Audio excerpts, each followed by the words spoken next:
this May 26th session of the Board of Adjustment. If we could begin with a roll call. Sure. Chair Baraka? Present. Vice Chair Walker? Present. Burris McCree? Present. Gordon Robinson? Present. And Ricardo Varela. Is he on? No, he's not on. No? Okay. He did say he was coming, so he might come sign in later. But yes, we do have a quorum. Okay, the record show we do have a quorum. I do not see anybody logged in for public comment, and there's nobody in person there for public comment. Am I correct? Yes, sir, that is correct. We did not receive any general public comments for the meeting. Okay, perfect. So moving on to agenda item number 3, the approval of minutes from April session, April 28th. We had one case. Gentlemen, did you have an opportunity to review the minutes from last month's case? And if so, may we have a motion to approve if you have reviewed? David Walker moves we approve the minutes. Okay, we have a motion from Mr. Walker, and I will second that motion to approve our minutes from April 28th session. All in favor? Aye. Aye. Aye. All right, minutes approved from April 28th. We have no absences to approve. And moving on to Article 5, our one and only case today, ZBA 0521-01. Andrew, the floor is yours, my friend. How are you doing today? Doing just fine, sir. I hope you're doing well also. And you're correct, we only have one case today. That is a request for a special use exception for an accessory building to exceed 50% of the total footage of the main furniture. Essentially, it is a request for in addition a larger garage that's above the 50% threshold, and we do have the applicant on the line in case you have any specific questions when we get to the public comment portion. But moving right along, here is an aerial overview of the subject property. The property is located in Flower Bluff. It is to the east of Flower Bluff Drive and south of Graham Road. The existing land use, all the surrounding properties are indeed zoned for single-family residences. Now, here's a quick view of the site plan to show the proposed single-story metal building to be used as a garage that is located to the rear of the single-family home. And here's just a second view to show the elevations that it is, again, a single-story structure. Now, of course, as a special use exception, the review criteria is a little bit different, as it's not as high of a threshold to meet as a variance would be. So going through the review criteria as stated in the staff report, we went through each item concerning does it conform to all other respects of the UDC? Is there any negative impact on the use of public infrastructure? Is it located within or adjacent to a residential area? And lastly, does it generate any type of nuisance or negative impact to surrounding properties? As far as public notifications are concerned, we mailed out 16 notices. We received one in favor late yesterday afternoon and 0 in opposition. Now, based on all the information that was submitted with the application and after staff review, we are recommending approval of the special use exception. And if there are any questions, I'd be more than happy to address them.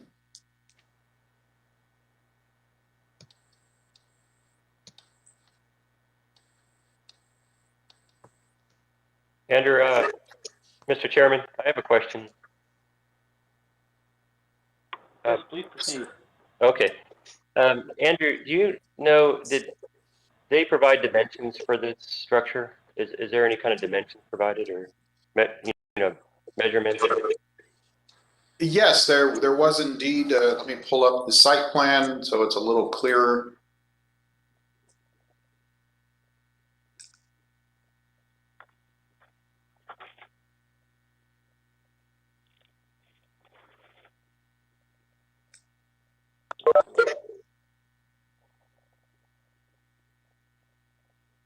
Let's see, let's go to the elevations.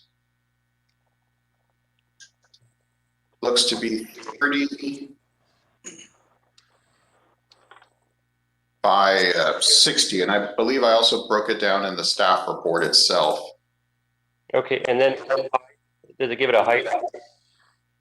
The height, I believe, was going to be 14 feet at the last discussion I had with the applicant. So the total square footage of this accessory building is 2,700 square feet, which is right at 53%. So it's just over the line of meeting the 50% threshold. Okay. But it is very similar to the structures that have been built in the surrounding area. And that's one of the reasons that, you know, we as staff felt comfortable since, as you can see across the street, there is a large structure. There is a large structure 2 houses down. There's one hovering right around the 50% mark next door. And then further down the street, there were a few more. We have one more across the street, and there were a few more as going down the block. So it's not an atypical request of the neighborhood. Correct. Okay, I did notice, you know, just judging by the way the roof line is going to be and everything, there may be two along Glen Oak, on the way if you're going towards Waldron on the right hand side. And I know that's a little bit of a ways from this neighborhood, but I just want to inform the board that there is a blue painted kind of structure that's probably about 20 feet high and probably about these same dimensions. So, and you know, that's now in a kind of a small neighborhood over there off of. Yes, sir. Great. I'll make a note of that.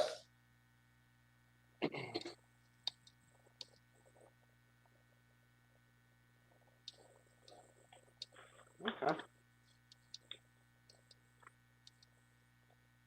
And as always, with the special use exception, you know, the expectation is that these conform to, you know, all the regulations and standards of the UDC.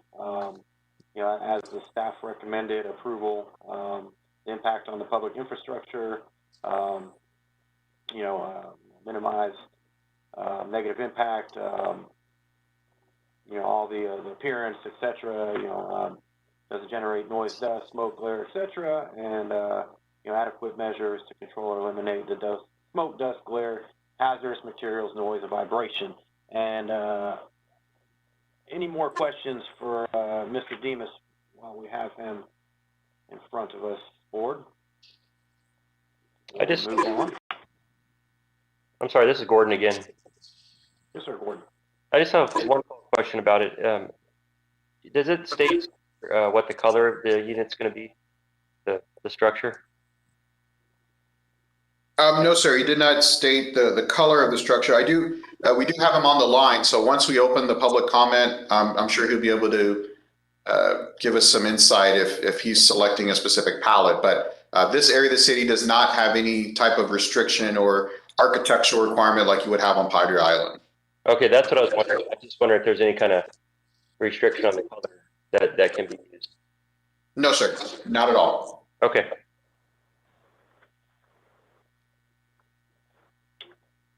Perfect. So we do have the applicant on the line for any questions that we may want to ask him concerning the structure, the construction of it, the use of it, etc. But before we do that,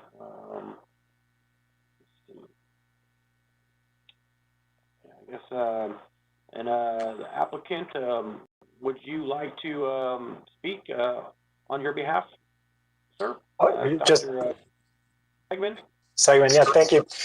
First, just thank you all for listening. And I got to tell you, working with the staff on this has been amazing. I was expecting the worst, and it's really been a great experience. So they're doing a fantastic job. To answer a couple of the questions, it is going to look exactly like our house in terms of color. So the building itself will look like the color of our house. The roof will look like our roof.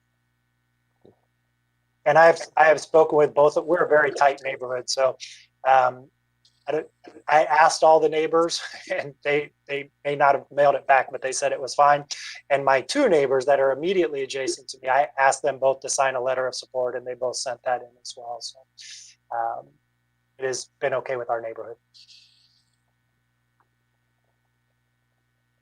Okay. Board, do you have any questions for the applicant? So matching the design flow of the primary residence. Again, we have the dimensions here. As far as the use, Doctor, this is just primarily for garage usage, storage of vehicles, yard materials, etc. Yes. Okay, so no plans for any manufacturing, hazardous materials, etc. No, just lots of my wife's decorations and some cars. Okay, fair enough. All right. Mr. McCree, Mr. Walker, any questions? Not from me. Okay. I've just got one question. You're Yes, sir. going to be, I'm sure, providing probably electrical, but is that all the utilities, or you're not going to provide plumbing or other sewers or anything like that? No plumbing, but there will be electricity. Yes. Thank you very much. Thank you. All right, gentlemen.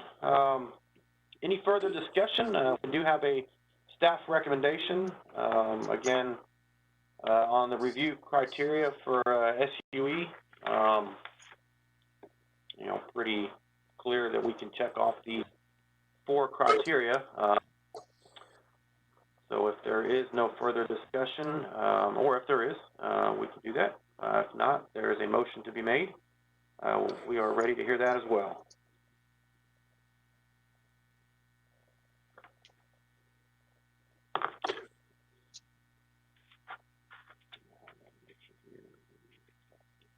I don't have the motion, the text of the motion in front of me, but I would entertain Okay, a well, motion. I have it here, Mr. Walker. I'll go ahead and make it. I make the motion. ZBA, is that the wrong number here? 0521-01. We grant approval. I find that the proposed variant meets the required findings. I move to approve the variance based on the following findings. 1, the proposed building will need to meet all building requirements. 2, there are no negative impacts to public infrastructure. 3, there are no negative impacts to surrounding properties. As we see, several adjacent properties in the immediate area also have large accessory structures that exceed the 50%. And 4, any work conducted on site would need to be within the building and adhere to norms of the Corpus Christi Municipal Code. I'll second the motion. Okay, we have a second from Mr. Walker for the approval. All in favor of the motion for approval? Aye. Aye. Okay. We have a unanimous approval of ZBA 0521-01. Gentlemen, thank you very much. Doctor, thank you very much. Thank you all very much, and I appreciate your service to the city. Thank you. Pleasure. Thank you. All right. So Article 6, board training on required findings. And there's some unfamiliar, some things we don't frequently encounter in here. So let's move on to that. Thank you, Mr. Chair. Appreciate it. So today it's just a briefing, so to speak. It never hurts to have a refresher every once in a while. As you know, we're going through a legislative cycle right now. So just as we did in 2018 and 2019, we had some adjustments to the code, to the UDC regarding some sections that related to the Board of Adjustment. Fortunately, none of the proposed bills are directly affecting the Board of Adjustment. There was one potential one that changed some of the notification areas, but I don't believe that bill gained any traction. But nevertheless, we thought it was a good opportunity to just touch base and get everybody on the same page again, since we're still doing this virtual thing. I'm happy to say that our next meeting is going to be back in person. So we look forward to seeing all of your faces the next time we have Board of Adjustment. What will the mask requirements be at City Hall, Andrew? At this point, the mask requirement has been lifted in all city facilities. Of course, the latest CDC guidelines say if you haven't received both your vaccinations, it's still a good idea to wear a mask. But most of us here in the office have already received both of our doses. Absolutely. Perfect. So if you haven't, my chief plug is please get vaccinated if you haven't been already. Yes, absolutely. I wholeheartedly agree. Okay, so moving along, we're going to start with just a quick recap as far as the section of the Unified Development Code regarding the Board of Adjustment. As it directly states in the code, most of the provisions start with Chapter 211 of the Texas Local Government Code, and then each municipality set by state statute is then given the powers to set their own bylaws and any additional requirements within their either zoning code or municipal code. In our case, it's a Unified Development Code. Now, the Board of Adjustment, again, integrates the following guidelines before making a decision. And I'm sure all of you pine over each decision and weigh all the options, just like we just did with the garage case that, we look at the impacts to the surrounding neighborhood, of course, the requirements from the UDC, but that generally is going to guide your decision-making process. But just don't forget, there's also sections of the Local Government Code, Chapter 211. It's not a lengthy section, but it's still there. And then there's Article 14 from Texas APA Planning Guide, which I'm sure we can email you a copy if you don't have one. Now, when it comes to final action, in the City of Corpus Christi, the Board of Adjustment has the final decision when it comes to special use exceptions, variances, and appeals of administrative decision. Now, if any person wishes to appeal this board's decision, that would go to district court. So there is no appeal to any other type of city board. It would go straight into the judicial system. Now, as far as each of these subtopics, special use exceptions, we'll start with that one. As we just discussed for the previous case, the bar that is set for special use exceptions is not as high as that for a variance, but it is a little bit higher than that for an administrative appeal. So it's kind of the Goldilocks spot, so to speak. And special use exceptions only pop up a few times within the Unified Development Code. But as you see on the screen, when it comes to specific issues, we do sometimes rope in the technical review committee for their input. So for example, I have zoning cases that may have a plan unit development. At that time, I take advantage of the technical review committee and get their input before going to planning commission. So it's not something that happens every single case. As on the previous case, it was a pretty simple decision to make. It wasn't the most complicated, but nevertheless, there is, like you saw, an attached site plan. And of course, the last section talks about that. Again, it's the final decision of the Board of Adjustment. And we do have certain conditions that we do have to get it to you within 45 days. If the board fails to act within 45 days, it is automatically essentially denied. Now, as far as specific required findings, which is the goal for today, is to reacquaint yourself with each of the required findings. In this case, for special use exceptions, as I read on the previous case, the use conforms to all other aspects, all other respects to regulations and standards of the UDC. Number two, the impact on use of public infrastructure, such as any type of road or utility, cannot have had negative impact, so to speak, in uses in the area of the city. Number three, if it is adjacent to or within an area of residential uses, what we look at are any type of things that create a nuisance, and that ropes in number four, which also specifically takes on nuisances, which means if, let's say, for example, the gentleman, the doctor from the previous case was into woodworking, only because I had this exact discussion with code enforcement.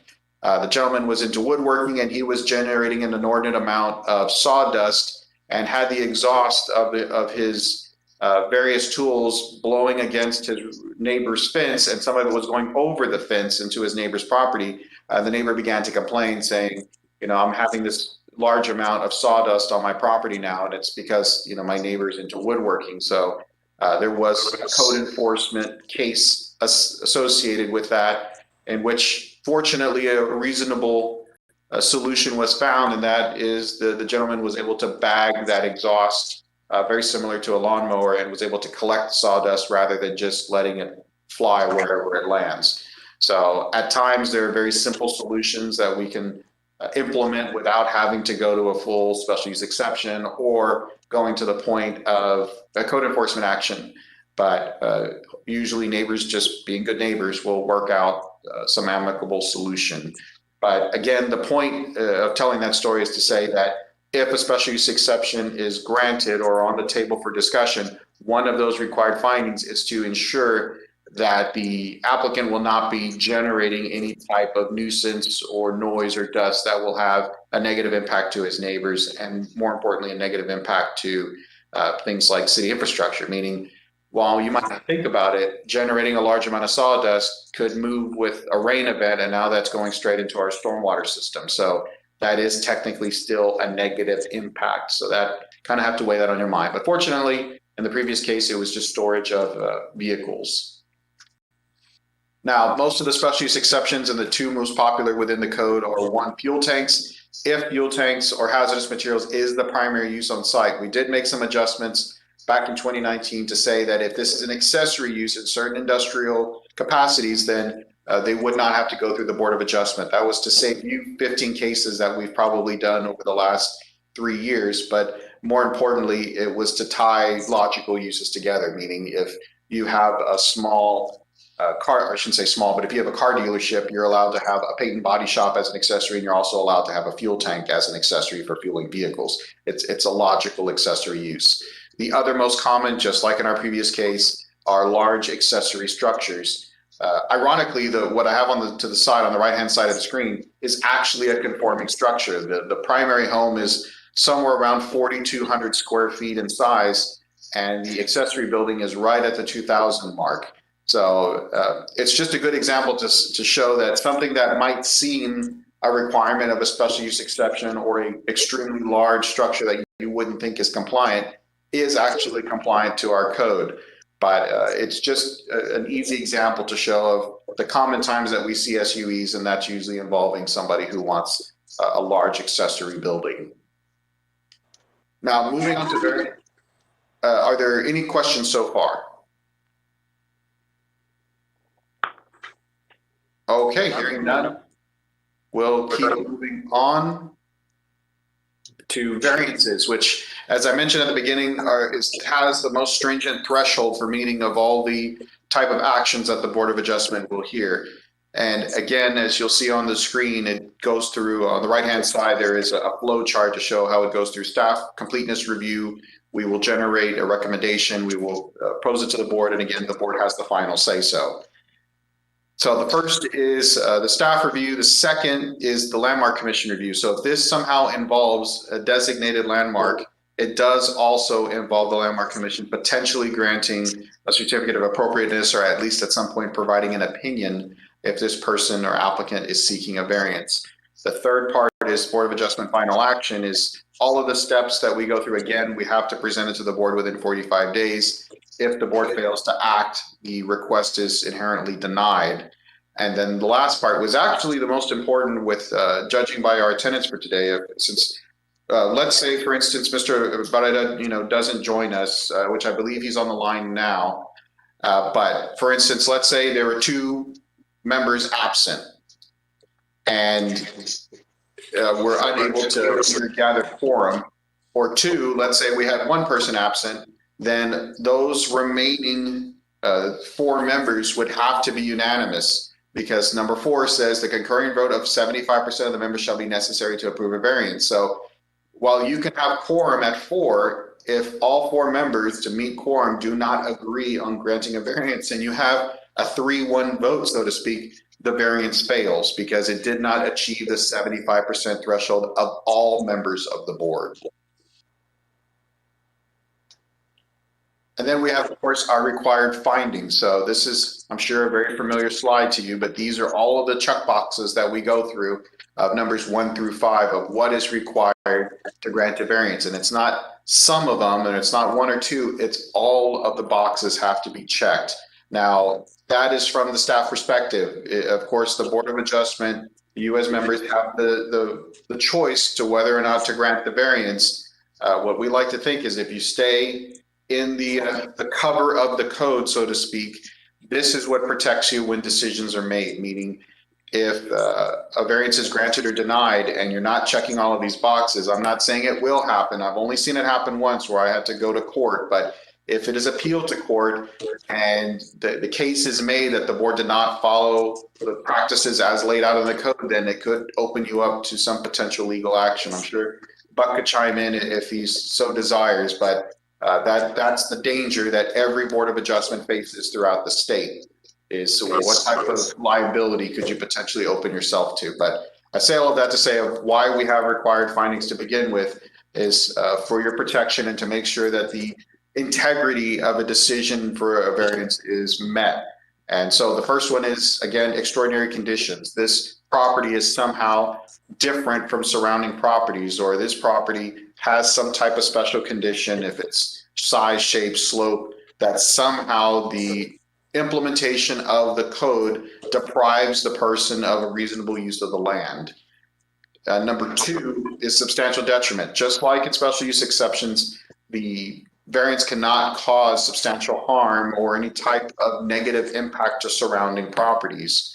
Number three, that this property, very much like number one, is somehow different from surrounding properties, meaning the application of the code on this property is different from the one next door or different from the one across the street, and it is somehow unfairly applied. Number four, of course, you cannot generate your own need for a variance, meaning if a home builder builds into an easement and decided to, as we've seen once in the past, they moved the forms after the inspection and now they're encroaching, or they're encroaching into a setback, so to speak, they cause that own problem. That is a notch against them. They're not allowed to essentially ask for forgiveness for a problem they caused. And then lastly, which is probably the least common of all of the five, is some type of conflict with the comprehensive plan.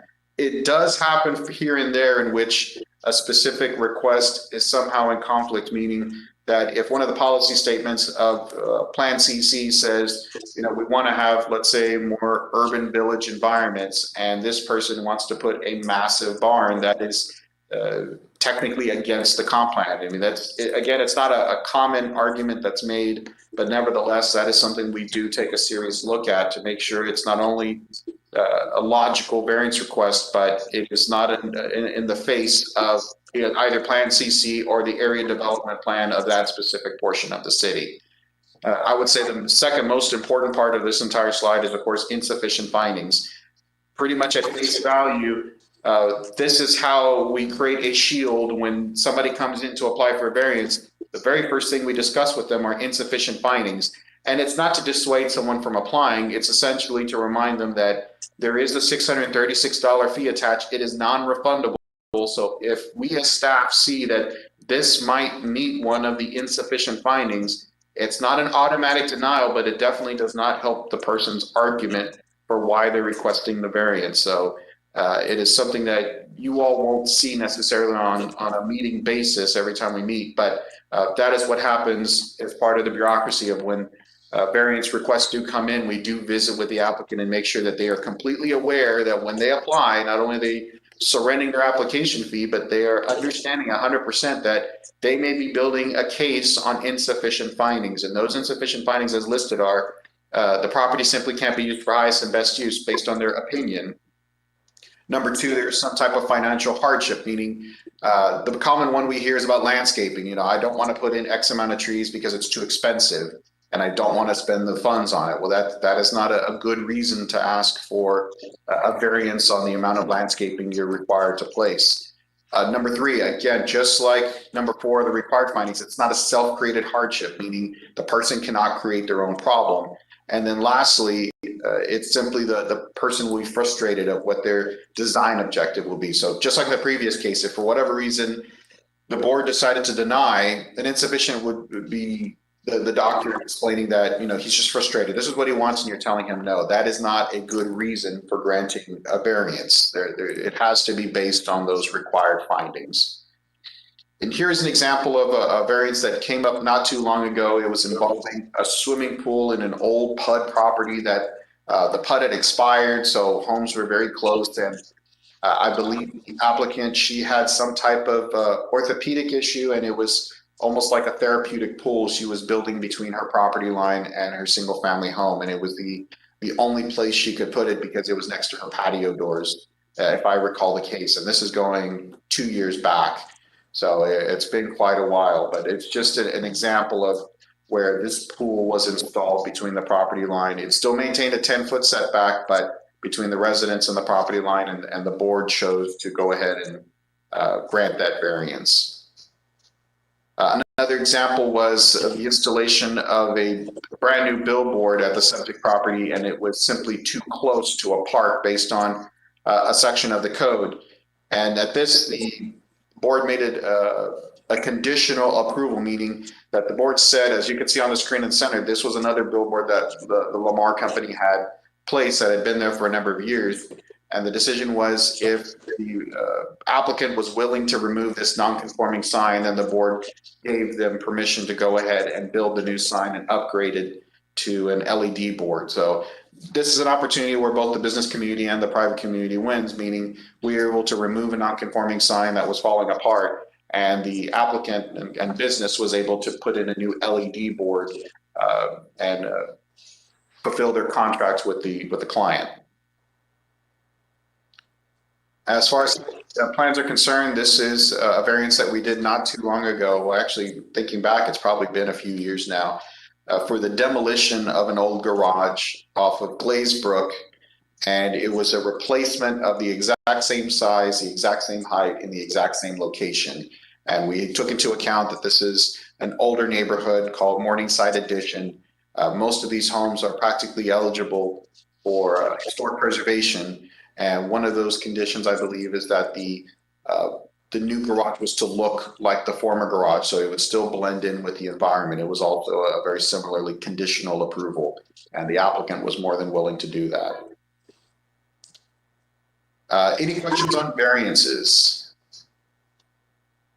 Andrew, yeah, a couple. So how many of the applications are dead on arrival after reviewing the insufficient findings, would you estimate as a percentage?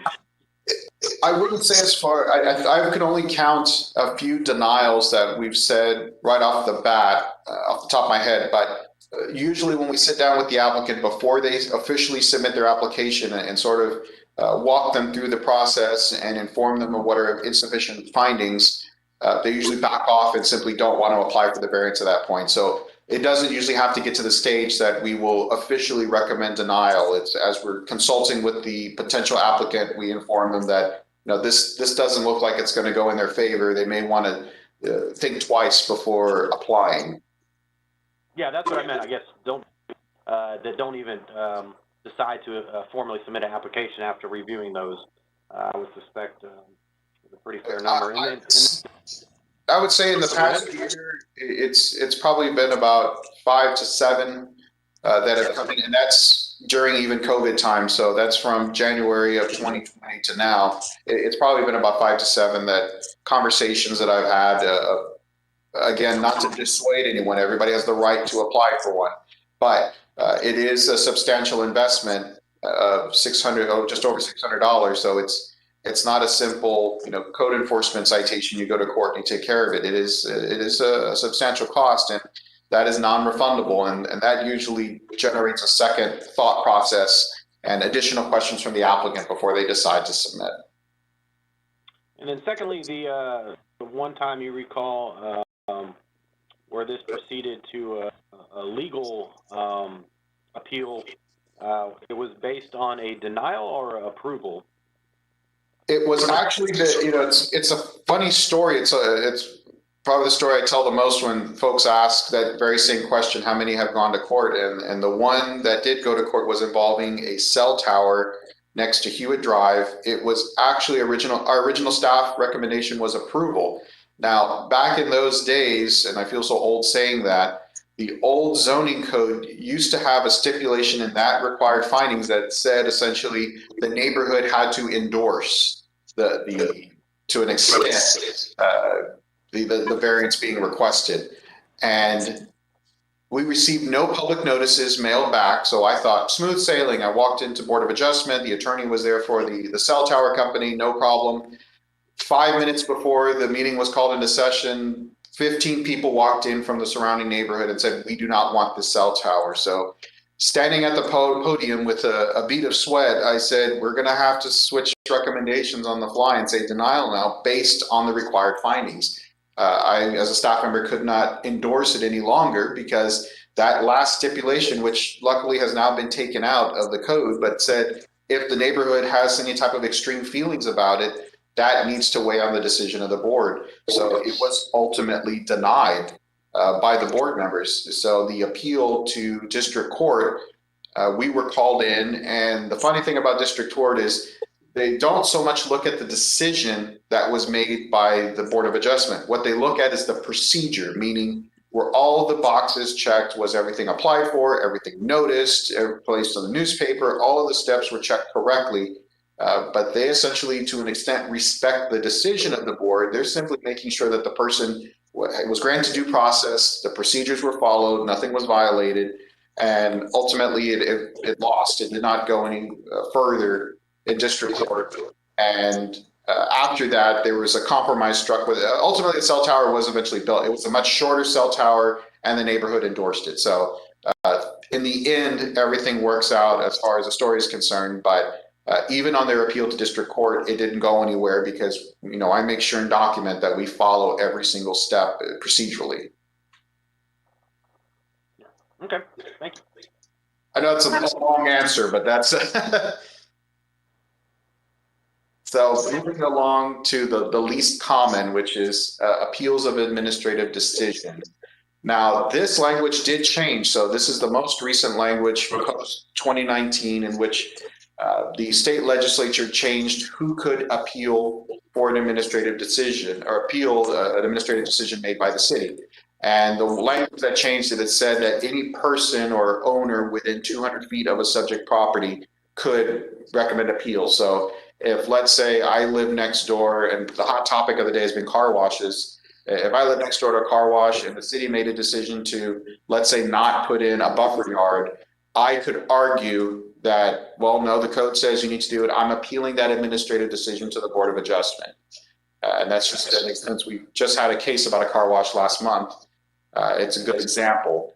But as you can see at letter A, where everything starts, it's within 20 days of an administrative decision, an appeal can be filed by either the owner of the property, the representative of the owner, or a person that feels that they're aggrieved that live within 200 feet or own property within 200 feet. Lastly, it was changed to include any other department or board or member of another city group could also feel aggrieved and file any type of decision. So theoretically, if, let's say, the Parks Department felt that the car wash negatively impacted the birds that live at the park, they could appeal that we did, as Development Service, didn't take something into consideration. And it's just an extreme example, but that's to show that even other boards or city departments could potentially file an appeal of administrative decision by Development Services. Number two, of course, we have to notice it's the same requirements of noticing and publishing in the newspaper as special use exceptions and variances. Number three is that, of course, a case would have to be made to where some type of imminent threat or what is the grievance experienced by those adjoining property members they wish to file. Of course, the owner of the property can file as well. And then lastly, the final action that the board, again, has final say so in deciding whether or not we as a city were correct, or I should say we as Development Services were correct in our decision. And at that point could either affirm the decision, reverse the decision, or come into some type of middle ground as far as modifying or coming to a conditional approval or a conditional affirming of that decision. And again, this is probably the least likely. I think I've had one in my entire time with the city that's gone to the board. Now, considerations, these are the review criteria, very similarly to variances and special use exceptions. Those required findings is that the board would have to determine if the appropriate details were considered as far as the action of the city official in making the decision as far as application of the code. Number two, the applicant will have to demonstrate, they have the burden of proof, they have to demonstrate of either the decision, how it was made incorrectly, or a misinterpretation occurred or what have you by the city official, and that negatively impacted their property.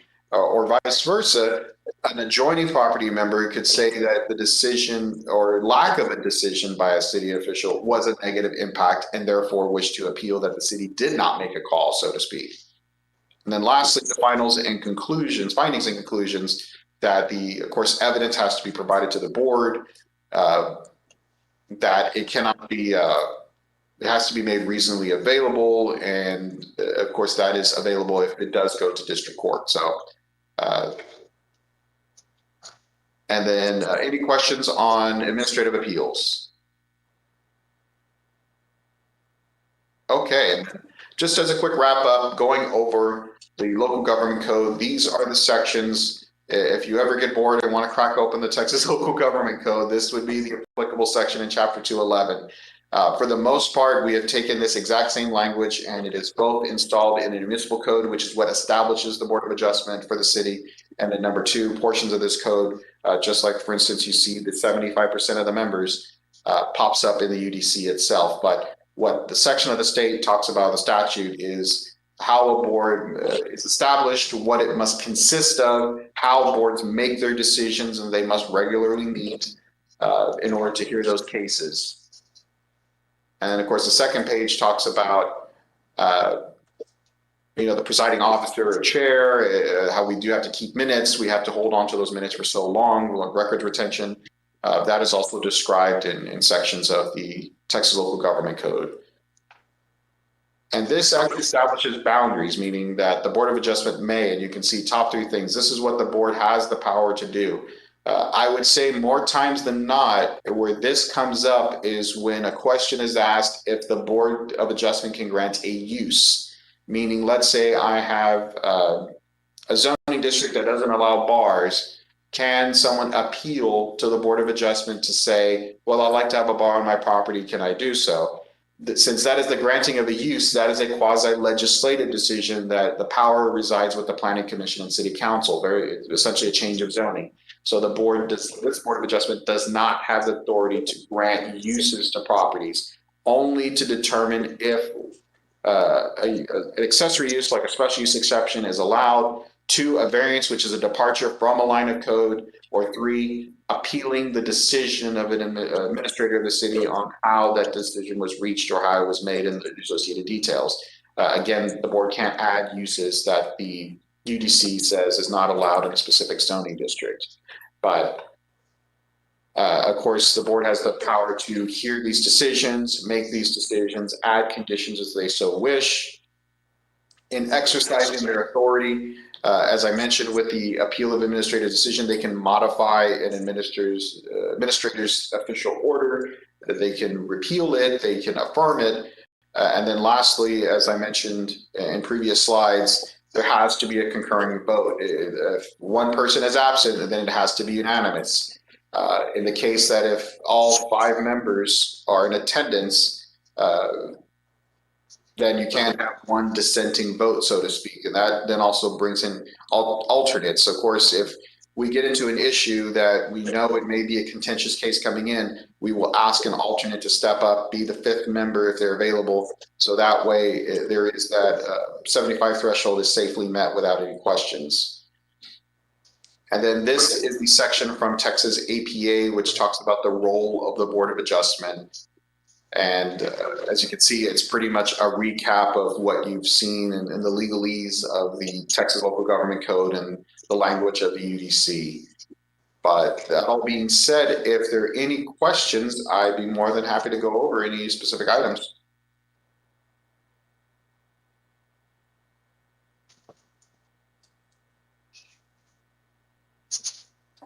Can we get a copy of this? Yes, I'm sorry. Yes, can we get a copy of this? Absolutely. I will make sure and email it out to everyone. Thank you. Yeah, this is in our packet, Burris, for this month. It's in the attached email packet. Okay, I'll go back and look. Don't worry about it. All righty, sir. Okay, well, that concludes my presentation, unless there are questions. Okay, Mr. Chairman, I just want to make a comment. I think it's all good reminders, and I actually learned a few things by going through that presentation, following Andrew's direction there. So thank you, Andrew. You bet. Yeah, absolutely. Great refresher and yeah, some new stuff. We appreciate the thoroughness of it. Thank you very much.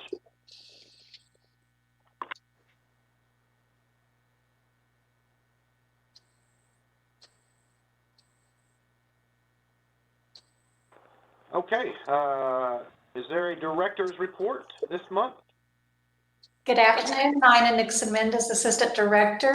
I don't have a report for this month, but Andrew did mention previously that we'll be going back to the in-person meetings next month. Thank you. Thank you very much. Future agenda items, I don't have any. Anybody else have any items for future agendas, next month's meeting they want to place on? No. Take the silence. No. All right. And with that, a motion to adjourn. So move. All right. All in favor of adjournment? Aye. Aye. Meeting adjourned. Thank you very much, everybody. Have a wonderful rest of your day. And Thank you. we'll see you next. Y'all have a great rest of the day as well. Thank you. Aye. Thank you. Aye.